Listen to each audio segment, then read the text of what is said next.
Bonjour à tous, je suis très heureux de vous retrouver pour ouvrir avec vous la parole de Dieu. Et nous allons le faire sans plus tarder en allant dans le livre de la Genèse au chapitre 13. Et nous allons nous intéresser à une déclaration du Seigneur qu'il adresse à Abraham et que nous reprenons pour nous, qui est celle-ci: lève les yeux et regarde. Lève les yeux et regarde. Nous allons donc dans Genèse au chapitre 13e et au verset 5, il nous est dit: Lot, qui voyageait avec Abraham, avait aussi des brebis, des bœufs et des tentes. Et la contrée était insuffisante pour qu'ils demeurent ensemble, car leurs biens étaient si considérables qu'ils ne pouvaient demeurer ensemble. Il y eut querelle entre les bergers des troupeaux d'Abraham et les bergers des troupeaux de Lot. Les Cananéens et les Phéréziens habitaient alors dans le pays. Abraham dit à Lot qu'il n'y ait point, je te prie, de dispute entre moi et toi, ni entre mes bergers et tes bergers, car nous sommes frères. Tout le pays n'est-il pas devant toi? Sépare-toi donc de moi. Si tu vas à gauche, j'irai à droite. Si tu vas à droite, j'irai à gauche. Lot leva les yeux et vit toute la plaine du Jourdain qui était entièrement arrosée. Avant que l'Éternel eût détruit Sodome et Gomorrhe, c'était jusqu'à Tsoar comme un jardin de l'Éternel, comme le pays d'Égypte. Lot choisit pour lui toute la plaine du Jourdain et il s'avança vers l'Orient. C'est ainsi qu'ils se séparèrent l'un de l'autre. Abraham habita dans le pays de Canaan et Lot habita dans les villes de la plaine et dressa ses tentes jusqu'à Sodome. Les gens de Sodome étaient méchants et de grands pécheurs contre l'Éternel. L'Éternel dit à Abraham, après que Lot se fut séparé de lui: lève les yeux et du lieu où tu es, regarde vers le nord et le sud, vers l'est et vers l'ouest, car tout le pays que tu vois, je le donnerai à toi et à ta postérité pour toujours. Amen. Voilà. Vous avez remarqué que Dieu donc dit à Abraham: lève les yeux et regarde. Le fait de lever les yeux dans la Bible revient extrêmement souvent et assez régulièrement. Et mon premier point va s'intéresser au fait de lever les yeux. Lever les yeux. Nous le trouvons par exemple dans le psaume 121, un psaume bien connu, lorsque le psalmiste dit ceci: je lève les yeux vers les montagnes, d'où me viendra le secours. Le secours me vient de l'Éternel qui a fait les cieux et la terre. Le psalmiste, qui était en route vers Jérusalem, se posait des questions quant à la sécurité sur son voyage. Et il observait les montagnes. Dans la Bible, on sait que ces montagnes étaient parfois habitées par de dangereux voleurs qui cambriolaient, qui violentaient les voyageurs. On retrouve cela dans la parabole du bon samaritain. Vous vous souvenez, ce voyageur qui descend de Jérusalem à Jéricho et qui est attaqué par des voleurs qui le laissent à demi-mort après l'avoir volé, et il est recueilli par ce bon samaritain qui va l'amener dans l'hôtellerie. Mais ce psalmiste dit: je lève les yeux vers les montagnes. Et lever les yeux, ça signifie considérer attentivement une situation, ça signifie de prêter attention. Et lever les yeux vers les montagnes, ça signifie que je prête attention à cette difficulté que je vais rencontrer, à ce danger qui se présente à moi. Ne sommes-nous pas ainsi, nous aussi, à considérer les choses dangereuses, ou les choses qui, peut-être à nos propres yeux, seraient un moyen de salut, un moyen de secours, mais le psalmiste ne va pas simplement se laisser influencer par ce qu'il voit, mais il va se laisser influencer surtout par sa foi qu'il place en l'Éternel. Le secours me vient de l'Éternel qui a fait les cieux et la terre. Il observe quelque chose de plus grand, de plus haut, de plus fort. C'est le secours qui vient du Seigneur. Et nous aussi, dans nos présentes difficultés, nous avons besoin de lever les yeux comme Abraham et de regarder au bon endroit. Parce que si nous regardons au mauvais endroit, nous risquons d'être déçus, nous risquons d'être affaiblis, nous risquons d'être découragés, nous risquons d'être complètement abattus, tandis que l'Écriture nous dit ceci dans le psaume 34 et au verset 12e, quand on tourne les regards vers lui, quand on tourne les regards vers Dieu, on est rayonnant de joie et le visage ne se couvre pas de honte. En réalité, c'est le psaume 34 et le verset 6. Alors, mon deuxième point, c'est de lever les yeux au bon endroit. Vous avez remarqué dans le texte que nous avons lu précédemment et qui concerne cette dispute qui va se passer entre les bergers des troupeaux de Lot et les bergers des troupeaux d'Abraham, eh bien nous voyons que le sujet de la dispute, c'est qu'il n'y a pas cette place. Voilà, Dieu les bénit, leurs troupeaux grandissent et le lieu où ils se trouvent n'est pas suffisant pour accueillir à la fois les troupeaux de Lot et les troupeaux d'Abraham. Et certainement, il y a des disputes entre les bergers, justement, pour revendiquer les meilleurs pâturages. Et cela enfle tellement que Abraham va trouver son neveu Lot. Remarquez l'humilité du patriarche, c'est son neveu qui est bien sûr le plus jeune, et c'est le patriarche qui fait la décision d'aller vers Lot, et qui lui propose ceci: il faut qu'on se sépare-toi de moi, et si tu vas à droite, j'irai à gauche, si tu vas à gauche, j'irai à droite. Et en réalité, c'est là où on voit la mansuétude, la grandeur d'Abraham, c'est qu'il laisse son neveu, qui est pourtant le plus jeune, décider en premier. Il ne va pas revendiquer pour lui la meilleure part, mais il laisse son neveu choisir.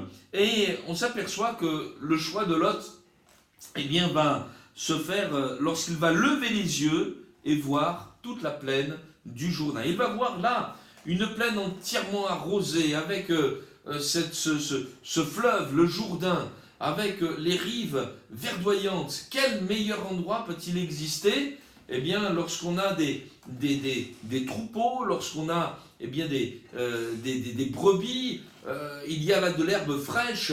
C'est le meilleur endroit pour pouvoir prospérer. Parce qu'en réalité, nous voyons que le regard de Lot est un regard qui est motivé par sa richesse, par son propre profit. Il veut sortir vainqueur de cette histoire. Il veut sortir le premier. Il ne veut pas sortir la tête basse. Il ne veut pas sortir humilié par, entre guillemets, par son oncle dans cette histoire. Et il veut prendre la meilleure part. Et pour lui, la meilleure part, c'est choisir la vallée du Jourdain. Sauf qu'à cette époque-là, l'Écriture nous parle qu'il y avait deux villes de triste renom, Sodome et Gomorrhe. Et ces deux villes, nous le verrons dans un instant, seront jugées, frappées d'un jugement terrible. Combien nous avons besoin de laisser le Seigneur nous dire où il faut regarder, de lever les yeux au bon endroit. Et justement, une fois que Lot se fut séparé d'Abraham, je fais encore une autre remarque, Lot n'a pas demandé à Dieu son conseil, il n'a pas demandé à Dieu de lui dire où il devait regarder, mais une fois que il fut parti, Dieu dit à Abraham: maintenant, lève les yeux et regarde, lève les yeux. Vous avez remarqué, Lot leva les yeux, mais lorsque Abraham lève les yeux, c'est parce que il laisse Dieu conduire ses choix. Et je voudrais vous poser cette question. Vous êtes peut-être dans une dispute, vous êtes peut-être dans une affaire terrible, dans laquelle il y a des querelles, dans laquelle il y a la guerre, et vous voulez sortir de cette situation, mais de quelle façon allez-vous vous y prendre? Allez-vous rechercher votre propre intérêt, votre intérêt personnel à courte vue, comme Lot l'a recherché, ou voulez-vous vous laisser conduire, voulez-vous laisser le Seigneur conduire votre choix? Levez les yeux au bon endroit. Et Abraham a levé les yeux au bon endroit. En apparence, ce territoire de Canaan où il allait, il était semi-désertique, surtout à cet endroit-là. C'était pas la vallée du Jourdain, mais pourtant il y a eu des promesses qui avait été faite eh bien, sur ce terrain-là. Le pays que tu vois, je te le donnerai à toi, à ta postérité, pour toujours. Le pays que Lot avait revendiqué, c'était un pays qui était riche, mais d'une façon tout à fait ponctuelle. Un jugement allait bientôt le frapper et il ne s'en apercevait pas. Tandis que ce que Dieu donne, ça dure à jamais. Et je voudrais vous dire également qu'il y a un pays promis que Dieu veut vous donner, c'est la réalisation de ses promesses. Le pays promis, c'est ce livre, ces promesses que Dieu veut voir s'accomplir dans votre vie. Et je voudrais vraiment que nous puissions ensemble lever nos yeux et regarder au bon endroit. Voici, eh bien, tout ce que Jésus-Christ, le Fils de Dieu, a accompli, afin que tu ne sois plus sous la malédiction du péché, mais que tu sois sous la bénédiction de la grâce. Là où le péché a abondé, la grâce de Dieu a surabondé.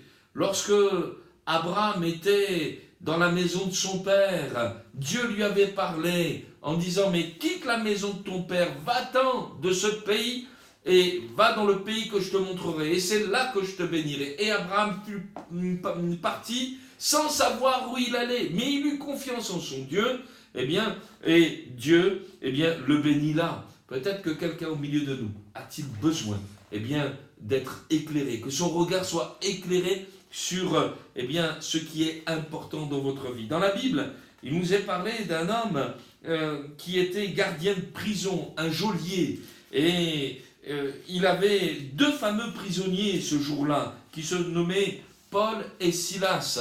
Et dans la nuit où ils devaient garder Paul et Silas, un grand tremblement de terre a eu lieu, de telle sorte qu'il a pensé que tous les prisonniers s'étaient échappés, puisque les portes étaient ouvertes à cause de ce grand tremblement de terre. Et on lui avait commandé de garder sérieusement ces prisonniers. Et il ne voyait pour lui qu'une seule issue, se suicider, se donner la mort. Mais Paul, Silas et les autres prisonniers n'étaient pas partis, ils étaient toujours là.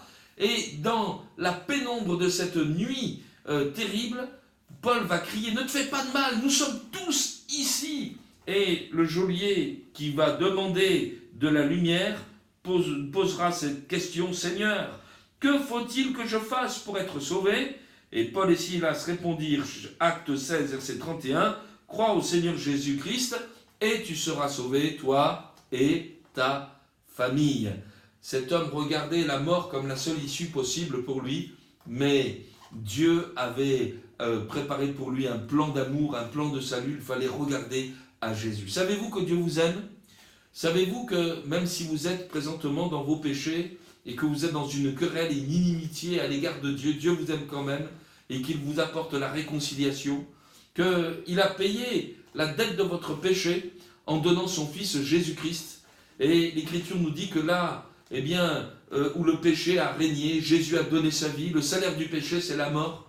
Mais le don gratuit de Dieu, c'est la vie éternelle en Jésus-Christ, notre Seigneur.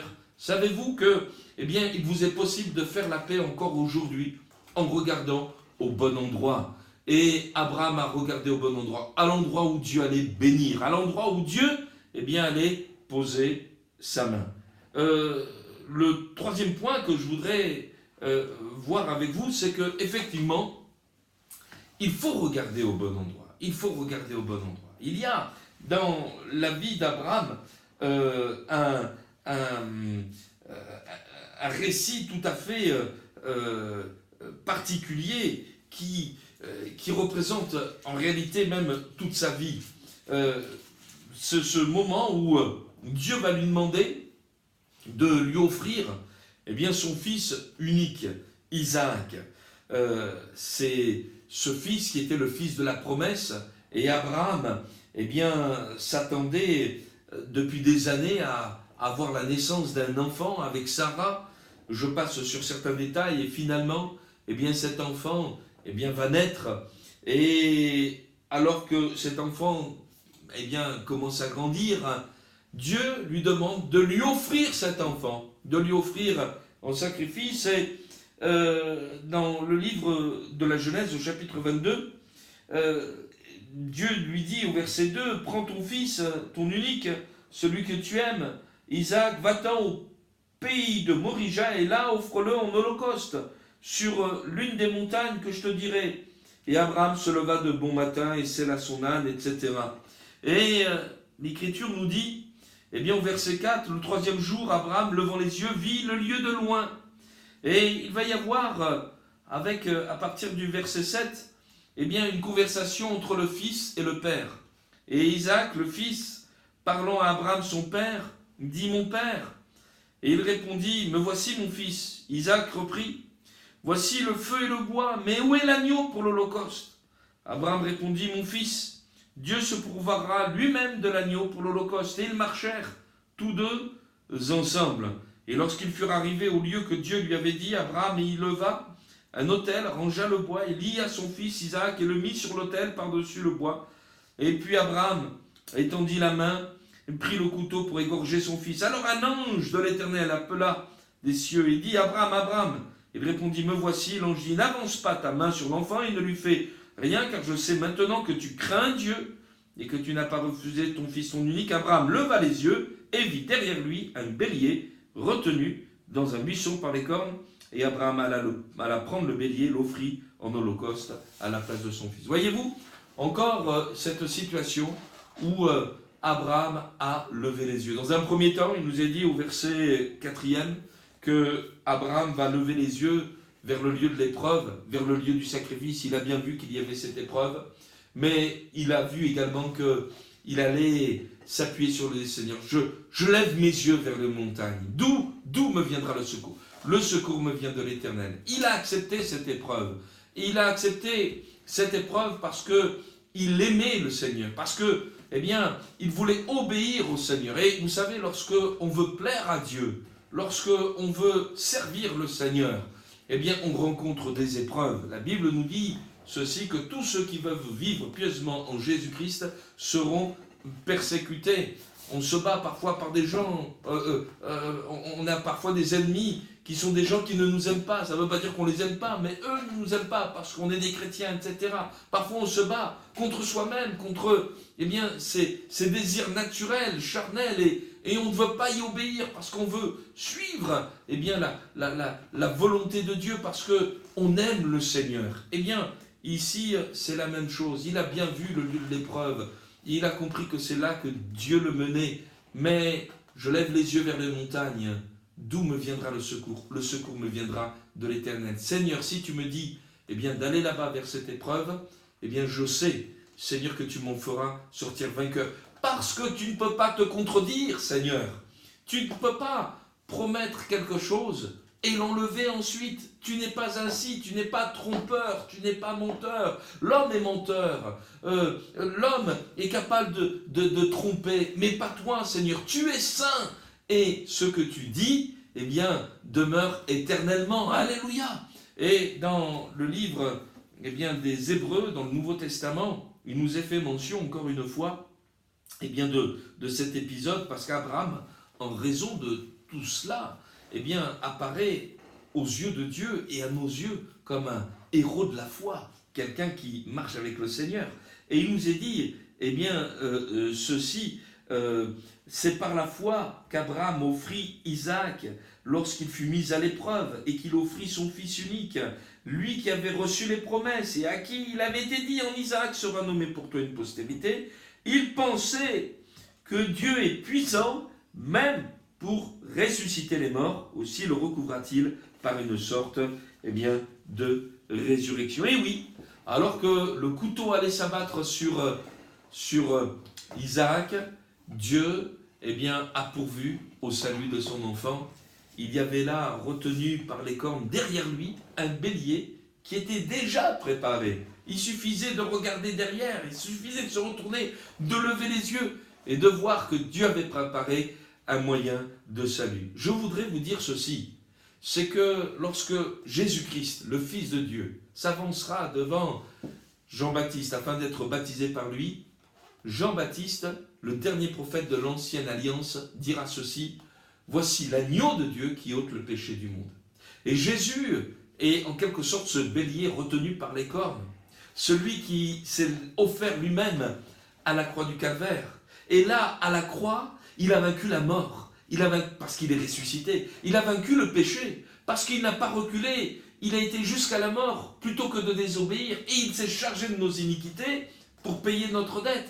Et là, il a vaincu également Satan, parce que le menteur, celui qui trompe, eh bien, était vaincu par celui qui est parfait et qui est allé jusqu'à la mort, eh bien, pour triompher. Et l'Écriture nous dit qu'il est ressuscité d'entre les morts, il est vivant à jamais. Et je voudrais vous dire ceci, quelle que soit l'épreuve par laquelle vous traversez, Jésus l'a déjà traversé avant vous, et il l'a déjà vaincu. Et il vous dit, ne crains pas d'aller à l'épreuve. Je suis ressuscité. Abraham pensait qu'il y aurait une résurrection. Il disait, mais mon fils va peut-être mourir, certainement, il va vers la mort, mais Dieu ne peut pas renoncer à sa promesse, je le retrouverai. N'hésite pas à aller au-devant de l'épreuve. Dieu te donnera la victoire, parce que il a vaincu toute chose, il est l'agneau de Dieu. Et c'est ça le message. À la montagne de l'Éternel, il sera pourvu. Je lève les yeux vers les montagnes, d'où me viendra le secours. Le secours me vient de Dieu qui a fait la terre et les cieux. Dès lors, nous ne voulons plus être des hommes et des femmes qui baissent les yeux. Peut-être êtes-vous habitués à être ainsi. C'est trop tard. Je baisse les yeux. Je suis découragé. Je n'espère plus rien. Mais lever les yeux, c'est s'attendre à quelque chose. C'est un petit peu comme le père du fils prodigue qui regardait l'horizon et qui s'attendait à retrouver son fils prodigue. Et un jour, et je vais terminer par cela, Abraham, qui se trouvait sous sa tente dans le livre de la Genèse au chapitre 18, leva les yeux et il regarda. Et voici, au chapitre 18, verset 2, il voit 3 hommes qui étaient debout près de lui. Et en réalité, lorsqu'on lit le texte, ces 3 hommes, ce sont des anges. Plus exactement, 2 sont des anges, et le 3e, c'est l'ange de l'Éternel. C'est-à-dire, c'est Dieu personnifié. Et c'est déjà Jésus-Christ avant l'incarnation, le Fils qui est là. Et il va lever les yeux. Et je vous ai parlé tout à l'heure de Lot, le mauvais choix qu'il a fait.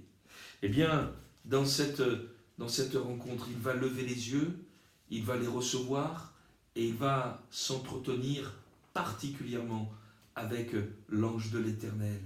Et il va intercéder auprès du Seigneur, auprès de Dieu, pour sauver, pour le salut de son neveu Lot, qui était là dans Sodome et dans Gomorrhe.